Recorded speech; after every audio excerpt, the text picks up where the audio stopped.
Audio Jungle.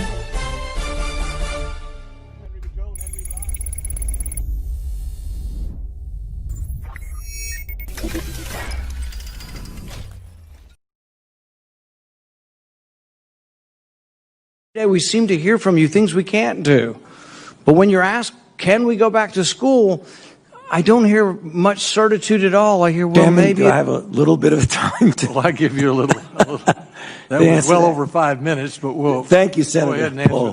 please answer the question. Yeah, so very quickly, Senator Paul, I agree with a lot of what you say about, this idea about people having to put their opinions out without data. And sometimes you have to make...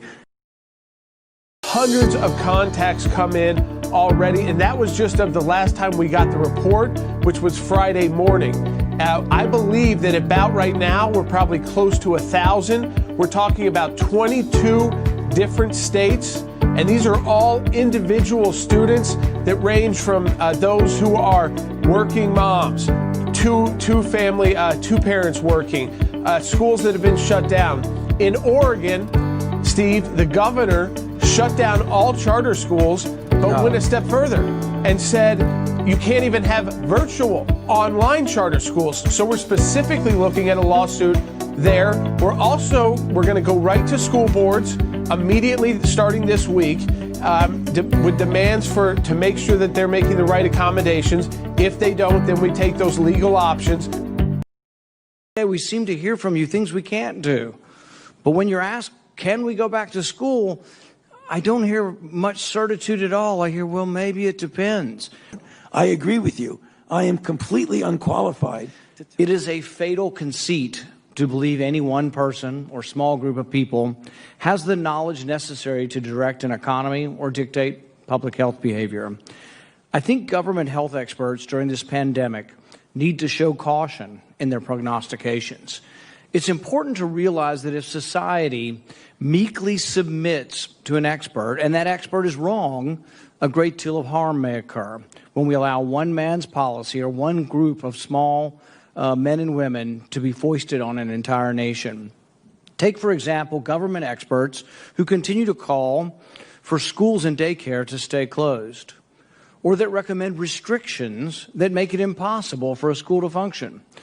For a time, there may not have been enough information about coronavirus in children, but now there is.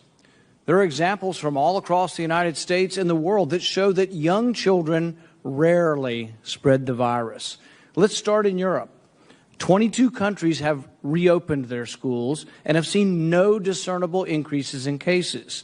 These graphs behind me show no surge when schools open. The red line is where the schools opened. There is data from Austria, Belgium, Denmark, France, Germany, Netherlands.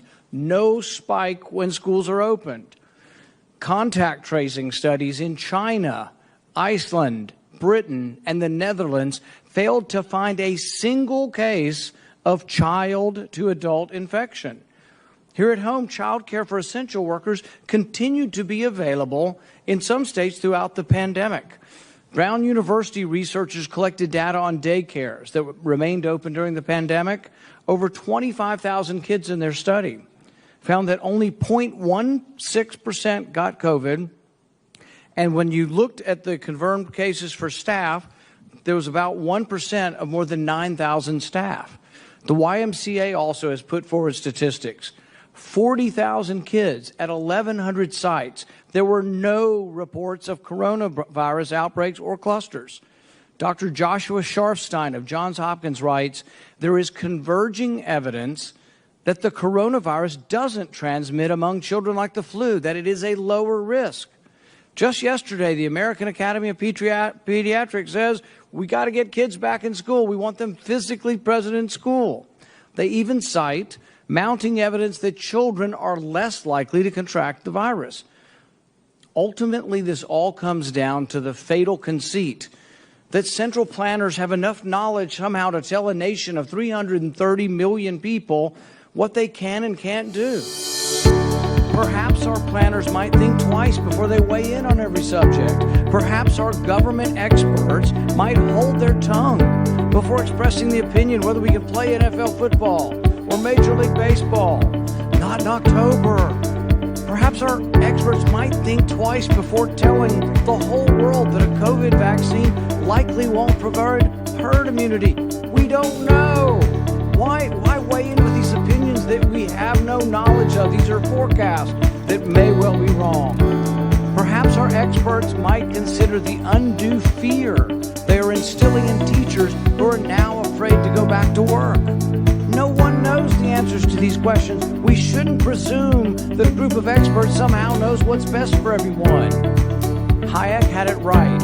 Only decentralized power and decision-making based on millions of individualized situations can arrive at what risks and behaviors each individual should choose. That's what America was founded on. Not a herd with a couple of people in Washington all telling us what to do and we like sheep blindly follow. This all begs the question, what are we going to tell the people the truth? That it's okay to take their kids back to school.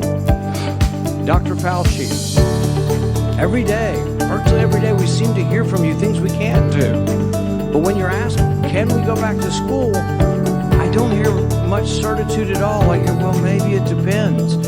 All of this body of evidence about schools around the world shows there's no surge. All of the evidence shows that it's rare. I mean, we've so politicized this and made it politically correct that the WHO releases that it's rare, and you have a scientist up there honestly giving her opinion. What happens to her? She's blackballed, and her report that she refers to is taken off the website. When you go to that scientist's speech and you try to click on the link, the WHO has now screened it from us because it said something that's not politically corrected. Guess what? It's rare for kids to transmit this. But I hear nothing of that coming from you. All I hear, Dr. Fauci, is we can't do this, we can't do that, we can't play baseball. Well, even that's not based on the science. I mean, flu season peaks in February. We don't know that COVID's going to be like the flu season. It might, but we don't know that. But we wouldn't ban school in October. You might close some schools when they get the flu. We need to not be so presumptuous that we know everything. But my question to you is, can't you give us a little bit more on schools that we can get back to school, that there's a great deal of evidence, and it's actually good evidence that kids aren't transmitting this. It's rare, and the kids are staying. Given, as you heard from the introduction, that I have been around for a while and have had the opportunity and the privilege and the pleasure of serving in 5 administrations, I thought I would bring that perspective to the topic today, is the issue of pandemic preparedness. And if there's one message that